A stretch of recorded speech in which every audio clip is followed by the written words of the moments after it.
செம்ம டிராஃபிக்காக இருக்குது. செக்யூரிட்டி இருந்தார், ரொம்ப நல்ல மனுஷனாக இருக்கார். மங்களூர்லேருந்து வந்திருக்காராம். மங்களூர்னா நான் வேறு ஏதோ அதர் ஸ்டேட்டுன்னு நினச்சிக்கிட்டேன். துளுங்கிறது ஹிந்தியை விட வேறு மாதிரி இருக்கும் போல இருக்குது.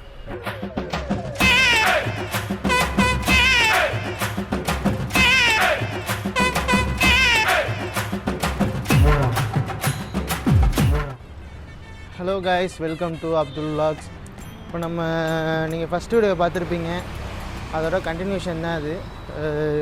இப்போ நம்ம எங்கே போயிட்டுருக்கோன்னு பார்த்தீங்கன்னா, சாப்பிட்டுட்டு எதுவுமே திறக்கலை விடிய காலைல. இப்போ மணி வெறும் 7 தான் ஆகுது, 7:15 என்னமோ தான் ஆகுது.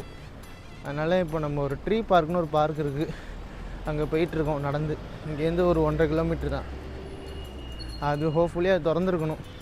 அது திறந்துருந்துச்சுன்னா அப்படியே பார்க்கை சுற்றி பார்த்துட்டு அடுத்தடுத்த பிளேஸ் நம்ம என்னன்னு பார்ப்போம். எப்படியோ ட்ரீ பார்க் ரீச் பண்ணியாச்சுங்க.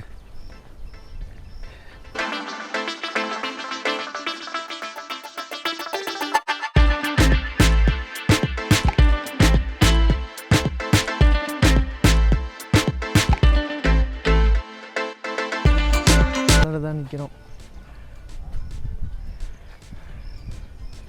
எல்லாம் யோகாலாம் பண்ணிக்கிட்டு, எக்ஸசைஸ் பண்ணிக்கிட்டு, வாக்கிங் பண்ணிக்கிட்டு இருக்காங்க. நல்லா ப்ளசண்ட்டாக அமைதியாக இருக்குது இந்த இடமே.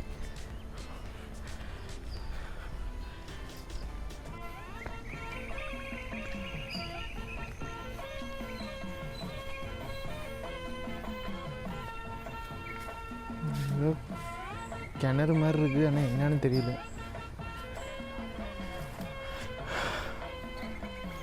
கிணறு இல்லை, ஏதோ சின்னதாக குளம் மாதிரி இருக்குது. இவங்களே செஞ்ச குளமா என்னன்னு தெரியல.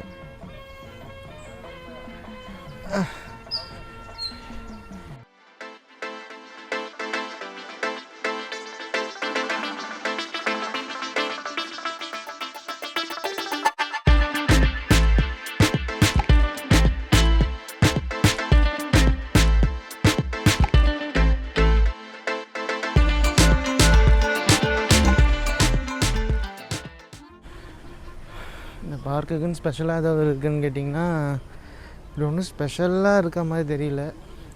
ட்ரீ பார்க்குன்னு போட்டிருக்கு, ஆனால் எல்லா இடத்துலையும் ட்ரீ இருக்குது. அதுதான் அதோட ஸ்பெஷல்னு நினைக்கிறேன் எனக்கு தெரிஞ்சு. மற்றபடி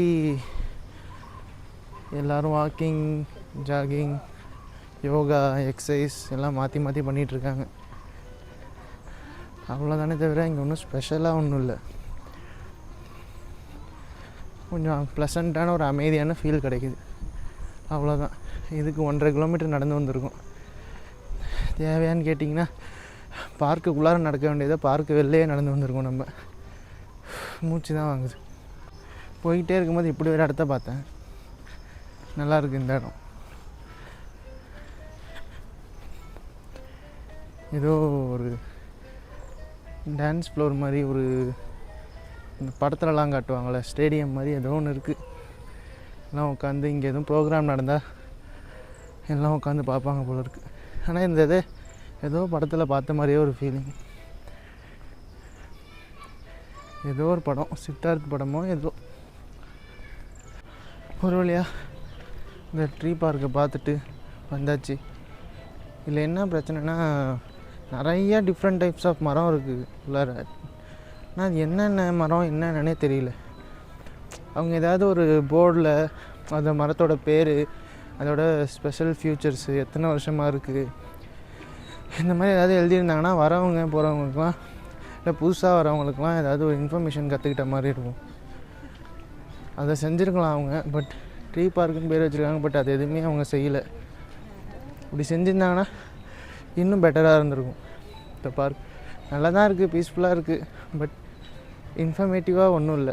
சும்மா ஆனால் டைம் இருந்தால், கம்பல்சரியாக விசிட் பண்ணுற ஏரியா கிடையாது. சும்மா எப்போயாவது வந்து பார்க்கணுன்னா வந்து பார்க்கலாம், அவ்வளோதான். கேப் புக் பண்ணியிருக்கேன். கேப் வரத்துக்கு எப்படியும் 15 மினிட்ஸ் மேலே ஆகுமா. கேப்னா என்ன, பைக் கேப் தாங்க புக் பண்ணியிருக்கேன். ஆட்டோலேயே போகலாமே அப்படின்னு கேட்கலாம், பட் ஆட்டோக்கான நம்ப முடியாது. புது ஆளுங்களாக இருக்கிறதுனால கண்டிப்பாக காசு கொடுங்க தான் பார்ப்பானுங்க. அதனால் சரி வராது. 8:30க்கு திப்பு சுல்தான்ஸ் சம்மர் பேலஸ்னு ஒரு பேலஸ் இருக்குது. அதான் விசிட் பண்ணலான்னு ஒரு ஐடியா.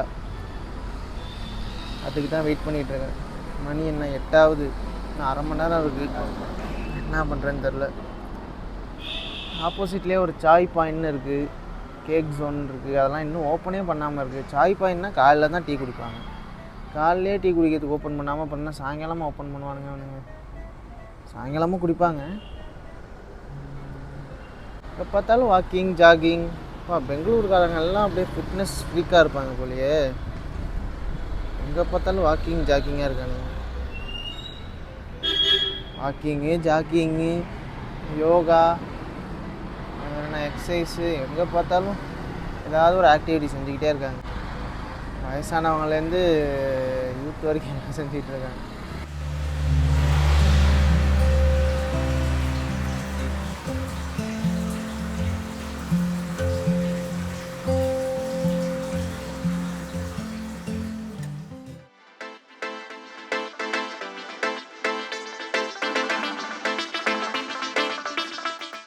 வழியாக வந்தாச்சுங்க திப்பு சுல்தானுக்கு. என் பேக் சைடில் தெரியுதா, அதான் திப்பு சுல்தான் சம்மர் பேலஸ். ஏன் அதுக்கு சம்மர் பேலஸ்ன்னு கேட்டிங்கன்னா தெரியாது.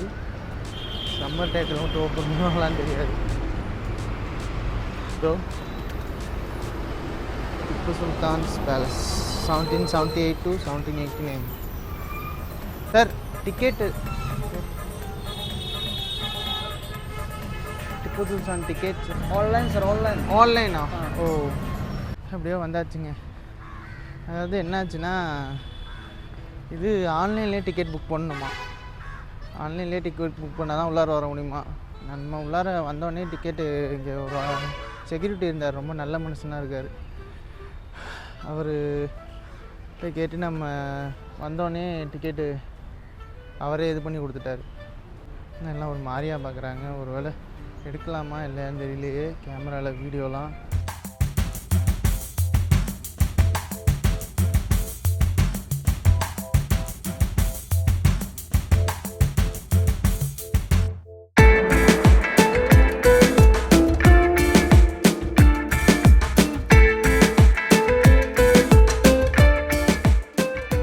இப்படி போகக்கூடாது, வேலைலாம் போயிட்டுருக்காங்க. வேறு வழி இருக்குதுன்னு நினைக்கிறேன். அப்போ வேறு வழியாக போகலான்னு நினைக்கிறேன். திப்பு சுல்தான்ஸ்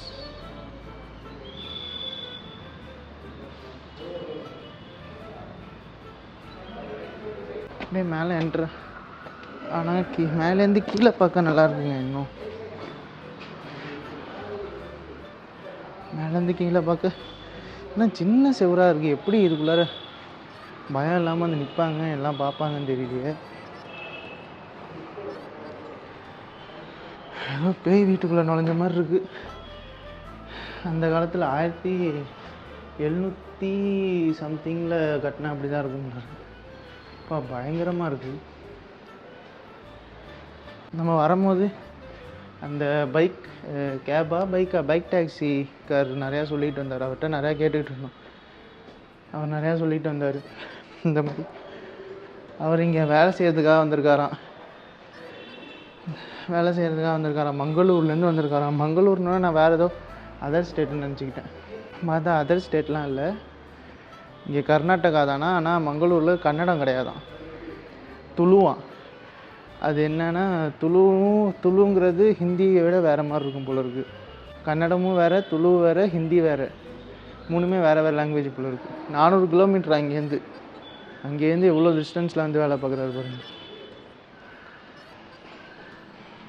ஓ, இந்த சைடு வழியாக போகலாமா? கீழே பால்கனிலாம் இது பண்ணி வச்சுருக்காங்க.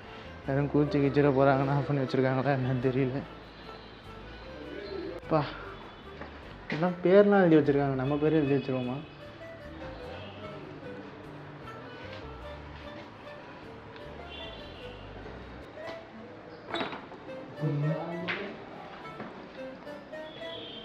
இப்படி தான் ராஜா அந்த காலத்தில் பார்த்துட்டு இருப்பார்னு நினைக்கிறேன்.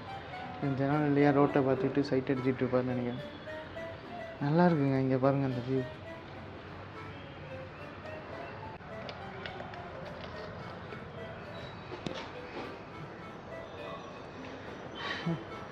வேணாம், நல்லா இல்லை. இந்த மாதிரி இருந்தாங்க, அப்படி இருந்தாங்க, இப்படி இருந்தாங்கன்னு எதுவும் இல்லை. அங்கே என்ட்ரன்ஸில் வேணால் 2 எழுதிருந்துச்சு. அந்த இதுவும் கன்னடத்தில் எழுதியிருந்ததுனால ஒன்றும் புரியல. நல்லா இருக்குது தூண்லாம். இந்த காலத்தில் இப்படி கட்டுவாங்களான்னு கேட்டால், கட்ட முடியுமான்னு கேட்டால் வாய்ப்பே இல்லை.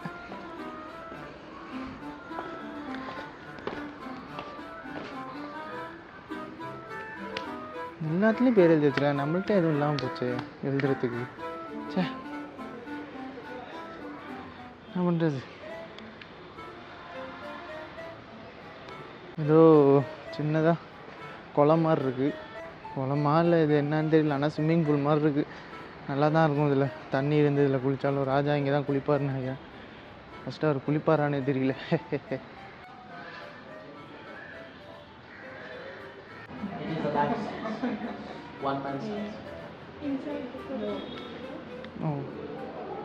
உள்ளார ஒரு ஃபோட்டோஸ் இல்லை நான் சொன்னேன் எதுவுமே இல்லை, இன்ஃபர்மேஷனாக தெரிஞ்சுக்கிற மாதிரி. அந்த மாதிரி ஒரு 4-5 ஃபோட்டோஸ் வச்சுருக்காங்க உள்ளார. அது எதுக்குன்னா, அந்த திப்பு சுல்தானோட முன்னாடி எப்படி இருந்துச்சு இந்த இடம் அப்படிங்கிற மாதிரி ஒரு கையால் வரைஞ்சதுன்னு நினைக்கிறேன், ட்ராயிங்னு நினைக்கிறேன். அந்த மாதிரி ஒரு ஃபோட்டோ வச்சுருக்காங்க. அங்கே ஃபோனு கேமராலாம் எதுவும் ரெஸ்ட்ரிக்டடாக எதுவும் யூஸ் பண்ணக்கூடாதான். இதுதான் சைடு வியூ. நல்லா தான் இருக்குது, ரெஸ்ட்ரிக்டடாக அதெல்லாம். அதனால் நீங்கள் இது பண்ணாதீங்க, எடுக்காதீங்கன்னு சொல்லிட்டாங்க. நானும் ஆஃப் பண்ணிட்டேன். அப்புறம் கழுத்தை பிடிச்சி வெளில தள்ளிட்டானா நல்லா இருக்குது, அதனால் ஆஃப் பண்ணிட்டேன். ஆனால் அவர் அங்கே நிறைய இங்கிலீஷ்காரங்கிட்ட நிறையா சொல்லிகிட்டு இருந்தார். அது நல்லா இருந்துச்சு. ஃபஸ்ட்டு 18th centuryயில் தான் நம்ம அந்த தீபாவளியிலலாம் ராக்கெட்டு விடுறோம்ல, அந்த ராக்கெட் வந்து 18th centuryயில் ஃபஸ்ட்டு ஹைதர் அலிங்கிறவங்க தான் கண்டுபிடிச்சாங்க. அந்த ராக்கெட் எப்படின்னா, அது வந்து எப்படி ஒரு ஒரு ஒரு 4 முழம் இருக்கும், அவ்வளோ நீட்டமாக இருக்குது அந்த ராக்கெட்டு. அந்த ராக்கெட் எப்படின்னா, நம்ம ஊர் ராக்கெட்டு மேலே போய் வெடிச்சிருக்குல்ல, அந்த ராக்கெட் அப்படி கிடையாது. எப்படி 2.4 கிலோமீட்டரா இல்லை 24 கிலோமீட்டரான்னு தெரியல, ஆனால் 2.4 தான் சொன்ன மாதிரி இருந்துச்சு. 2.4 கிலோமீட்டர்ஸ் இருக்கும் அந்த போகும் டிஸ்டன்ஸ் அந்த ராக்கெட்டு. நாங்கள் தான் ஃபஸ்ட்டு ஹைதர் அலி தான் இந்த ராக்கெட் டெக்னாலஜியை கண்டுபிடிச்சார் இந்தியாவிலேயே, இந்த கண்ட்ரியிலேயே. அப்புறமா தான் எல்லோரும் வந்து இந்த தீபாவளிக்கு ராக்கெட் விடுறது இதெல்லாம் வந்து இது பண்ணாங்க அப்படின்னு சொல்கிறாரு. அதே மாதிரி அப்புறம் இவங்க இங்கிலீஷ்காரங்க 2 பேர் இது கேட்டுக்கிட்டு இருந்தாங்க, 2 லேடிஸ். அவங்கள்ட்ட ஏதோ சொல்லிகிட்டு இருந்தார். மேலே தான் ஏதோ குட்ஸ், இந்த சாப்பாட்டு பொருள் இதெல்லாம் வச்சுட்டு மேலே தான் கிங்கு நிற்பாராம். நின்று டான்ஸ் ஆடுறது எல்லாம் பார்ப்பாராம், பாட்டு பாடுறது எல்லாத்தையும் பார்ப்பாராம். அது கேட்டுகிட்டு இருந்தேன். பட் கடைசியில் எக்ஸிட்டி தான் கேட்டுக்கிட்டு இருந்தேன். பட் அவர் வந்து என்ன லாங்குவேஜ் பண்ணு கேட்டால் தமிழ்னு சொன்னேன். இந்த மாதிரி அவங்க ரொம்ப நிறையா பணம் கொடுத்துருக்காங்க, அதனால் அவங்களுக்கு நான் எக்ஸ்பிளைன் பண்ணணும், நீங்கள் டிஸ்டர்ப் பண்ணாதீங்க அப்படிங்கிறாங்க. ஃபாரினர்ஸுக்கு தனி ரேட்டு, நமக்குன்னா தனி ரேட்டு, இந்தியன்ஸுக்குன்னா. ஸோ நான் டிஸ்டர்ப் பண்ணாமல் வந்துட்டேன். அவ்வளோதான் திப்பு சுல்தான். நல்லா இருக்குது உள்ளார வந்து ஒரு தடவை. ஆனால் இதெல்லாம் கண்டிப்பாக விசிட் பண்ண வேண்டிய ஏரியா தான். ஆனால் அந்த ட்ரீ பார்க்கு உண்மையாக வேணாங்க, எடுத்துட்டேன் நானே, தேவையே இல்லை நானே சொல்லுவேன். சரி, ஓகே. இங்கேருந்து நான் அடுத்தது லால்பாக் தான் ஏதோ ஒரு ஏரியா சொன்னாங்க பெங்களூர்லேயே, அந்த ஏரியாவுக்கு தான் அடுத்தது சுற்றி பார்க்கறதுக்காக போகிறேன். அங்கே சரியான கூட்டமாக இருக்கான். அங்கே 4 கேட் இருக்கான். சரி, நான் அதை அடுத்த வீடியோவில் சொல்கிறேன். இந்த வீடியோலேருந்து உங்களை விடைபெறுவது உங்கள் அப்துல். பாய். சப்ஸ்கிரைப் பண்ண மறந்துடாதீங்க. பாய்.